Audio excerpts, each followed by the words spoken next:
Alicante, una provincia bañada por el Mediterráneo, también tiene una historia rica en tinta y viñetas.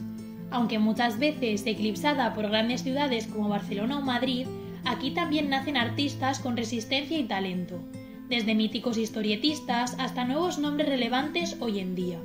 Pero no podemos olvidar a los que iniciaron la huella del cómic en Alicante. ¿Recuerdas los 12 trabajos de Hércules? ¿O La diosa sumergida? Ambos son obras de Laspens y Miguel Calatayud. Y no podemos ignorar los inolvidables tebeos de Jaimito, realizados por el alicantino José Antonio Serna. Al igual que el cine, el cómic se considera un arte secuencial, ya que nos transmite narraciones a través de imágenes organizadas en secuencias. Aunque hoy pueda parecer algo muy actual, en realidad sus raíces son muy antiguas. Ya en las pinturas rupestres, los jeroglíficos egipcios o la cerámica griega encontraron formas primitivas de contar historias mediante imágenes. Con 9 años siempre está pues, lo típico que te introduces, con Mortadelo y Filemón, Zipizape, Rompetechos, 13 Rue del Pesebre, que todos son de Francisco Ibáñez, pero es que me encantaban.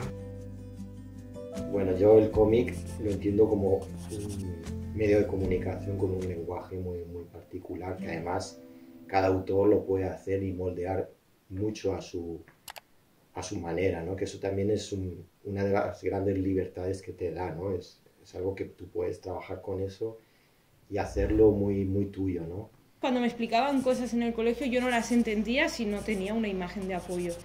Entonces yo creo que para mí el cómic, de forma inevitable, cuando yo me imagino algo, una historia, me lo imagino con imágenes. Durante mucho tiempo, el cómic fue visto como algo destinado solo a los niños. No fue hasta los años 60 cuando empezó a desarrollarse una vertiente más adulta y profunda, capaz de abordar temáticas complejas. En el caso de Alicante, el gran auge del cómic llegó en los años 80, marcando un momento clave. El momento de más efervescencia en Alicante fue a mediados de los años 80, que es cuando se produjo todo el movimiento de Alicante 84, que es un volumen histórico, bueno, pues, con ese contexto, entiendo, de sinergias que había también en Madrid y en otros sitios de la movida, ¿no? De hecho utilizan ese término porque se acabó convirtiendo en una especie de término de cabecera. Incluso en el 1974 se hizo un primer encuentro de cómic aquí en Alicante, cuando todavía no se había montado ni siquiera el Salón del Cómic en Barcelona. Y todo eso no lo sabe mucha gente que quiere dedicarse al cómic en Alicante, ¿no? Y eso lo veo como un precedente muy importante que tenemos que ponerlo en valor. Durante décadas, el cómic se dibujaba y entintaba completamente a mano, en papel. Los artistas usaban lápices, plumillas, pinceles, tinta china para crear sus páginas. Luego estas se escaneaban y se preparaban para imprenta de forma analógica o semidigital. Desde los años 2000 en adelante, muchos creadores han adoptado tabletas gráficas y softwares especializados, pero otros han decidido seguir en lo tradicional o compaginarlo.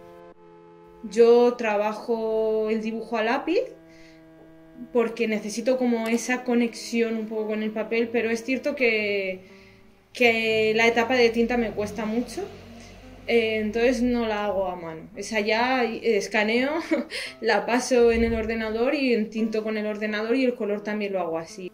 Pues a mí me gusta mucho el tema del pasado a tinta china con pincel, plumilla, con algún toque de rotulador, porque es que eso le da un toque muy gráfico, muy poderoso, el blanco y negro del cómic de toda la vida, el que se publicaba en los años 30, 40, hasta la inclusión del color en el cómic. Y también lo combino pues con otros métodos pues más digitales, ¿no? Ahora casi todo lo coloreo en Photoshop, pero me gusta partir de un dibujo hecho a mano. Entonces yo todo es a mano. Yo papel, lápiz, la tinta, la rotulación también la hago a mano. Yo no he llegado a hacer ese salto que sí que han hecho muchos dibujantes a la hora de encarar sus páginas, de que por ejemplo, tú cuando trabajas en... Yo estoy acostumbrado siempre a ver la página entera. Me cuesta, o sea, para mí es un todo.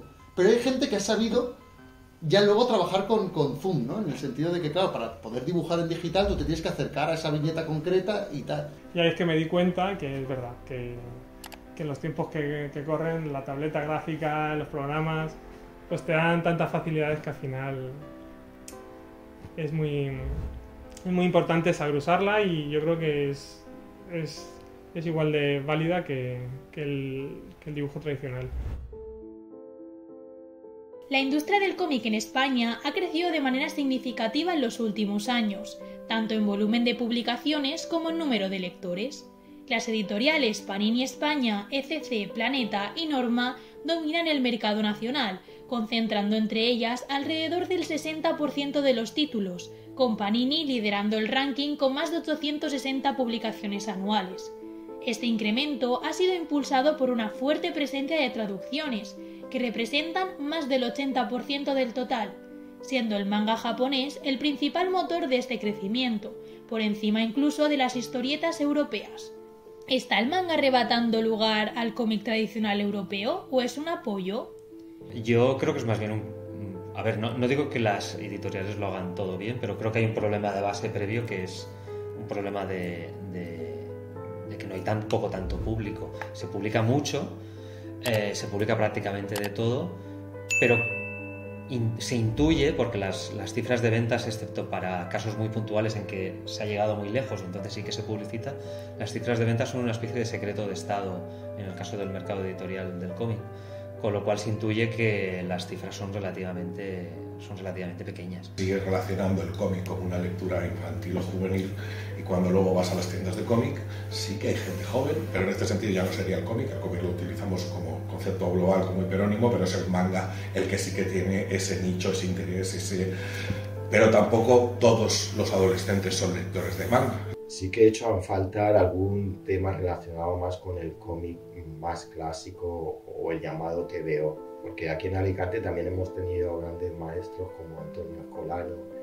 Juan Soler o Demetrio, que casi todos viven actualmente y han sido autores internacionales, y sin embargo con toda esta avalancha de siempre consumir lo nuevo, parece ser que estas personas como que ya ni existen, y sin embargo yo creo que necesitarían de un rincón específico para seguir mostrando lo que han hecho, pues como un poco un pilar de lo que somos a nivel cultural, no solo ya de cómic, ¿no?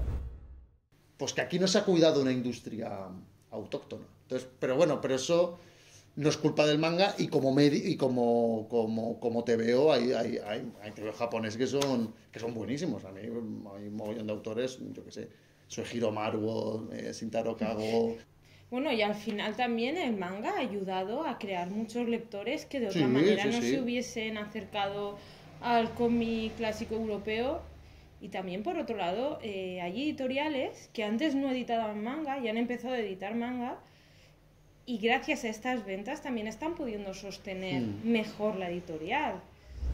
Aunque algunos exponen la necesidad de crear más ferias y festivales relacionados con el cómic, a otros la inteligencia artificial generativa les es la mayor preocupación. A mí me fastidia como al que más, pero ahora se ha visto, además con el filtro de Estudio Ghibli, me ha dolido en el alma verlo, me ha dolido muchísimo, pero he visto que es inevitable. Está ahí, es algo muy poderoso, con mucha capacidad, no se puede ignorar. También hay mucho debate en los propios artistas, que por una parte te sientes amenazado, por otra parte piensas que es como un engaño al verdadero arte, que es como tal, pero bueno, yo creo que también, como que es un peligro, ¿no? Es un peligro en parte, pero en parte también creo que hay que controlarlo, hay que dominarlo, hay que saber utilizarlo, porque tampoco te puedes volver de espaldas a algo que está sucediendo y que está ahí. Pero creo que también hay que saber utilizarlo con cierto respeto. Estoy viendo autores que lo que se están dedicando es a copiar a otros autores y poner ilustraciones como que son suyas, cuando la IA las ha refrito, recocinado, reprocesado muchas veces, y lo que estás haciendo es algo carente de estilo y sin profundidad ni mensaje ninguno, ¿no? Que además hace como un tufillo a otras cosas que ya has visto anteriormente, ¿no? Una homogeneización de lo más vulgar. ¿Y qué pasa con la inteligencia artificial? Que ya es rizar el rizo, ya es yo quiero esta imagen que se parezca a tanto, no sé cuánto, o sea, ya es pensar todo como producto, no como a ver qué giro le puede dar este autor, la mirada del autor. La industria española del cómic sigue apostando por el crecimiento de este, pero sigue varios escalones por debajo de Francia o Bélgica, especialmente en términos de industria cultural, apoyo estatal, reconocimiento social y condiciones laborales para los creadores. Creo que las cosas tienen que funcionar, o sea, a nivel también de industria y de tal, que ahí está una parte importante, y las condiciones que hay y todo lo que impulsa que funcione el cómic.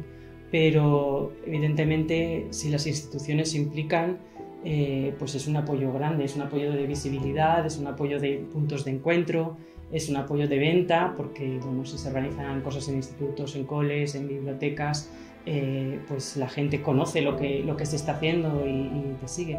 Y bueno, creo que es parte de la labor del ayuntamiento, hacer cada vez más rica la vida cultural de una ciudad, y el cómic es una parte importante que además yo creo que conecta a diferentes generaciones. Les gusta mucho a la gente joven, pero también a la gente mayor, y bueno, mueve cosas así alrededor. Hay cantidad de autores e ilustradores españoles que al final, por la situación también de las editoriales españolas, se tienen que ir a industrias como la americana, que ahí está repleto de autores españoles, y la industria franco-belga también, que tiene mucho más tirón. De hecho, muchos autores que ya he podido coincidir en la Feria de Valencia, mira, que Valencia es una provincia que Alicante podría mirarse mucho para compararse a nivel cultura, ¿no? A nivel cómo llevan ellos el libro y tal. Yo creo que si nunca hubiese salido de Alicante, a lo mejor estaría dedicado al diseño gráfico, una cosa así, que no es nada malo, vamos, pero si la pasión que te llevas el cómic, pues tienes que ir un poco donde también esto se respeta y se considera más, pues a lo mejor en Francia, ¿no? Siempre hablamos de Francia como el ideal de cómo se tratan a los autores y a las obras y a la importancia del cómic, ¿no? Como un bien cultural nacional, ¿no? En Bélgica. A pesar del crecimiento del sector, los creadores españoles se enfrentan desafíos económicos significativos. Solo el 21% de los autores puede vivir exclusivamente del cómic, y el 64% no alcanza el salario mínimo interprofesional con sus ingresos en este ámbito. Muchos deben complementar su trabajo con actividades paralelas como la ilustración, el diseño o la docencia. Esto indica una fuerte migración de talento nacional al mercado exterior, donde las condiciones pueden ser más favorables. Yo trabajo más para el mercado francófono, aparte de porque me gusta, porque como muchos autores comentan, aquí en España hay una dificultad, o sea, las tres industrias del cómic son Bélgica y Francia, Estados Unidos y Japón. Dedicarse a ello en España, si no eres un autor top, a veces es más complejo. Digo más de la ilustración que del cómic. El cómic al final sí que es cierto que tiene cierto componente que hace que te pone en el mapa, ¿no? Por así decirlo. Entonces yo sí que noto que cada vez que saco un cómic me suben los encargos, ahí hay un cierto equilibrio. Pero a mí me encantaría poder dedicarme 100% al cómic, pero actualmente no. El cómic es mucho más que un simple entretenimiento. Es arte, es literatura, y ha sido durante generaciones un puente entre imaginación y realidad. Nos enseña a soñar, a pensar y a sentir a través de historias dibujadas que marcaron infancias y transformaron culturas. Las imágenes y las historias son más poderosas que nunca. Es momento de volver a mirar el cómic con el respeto y el cariño que merece.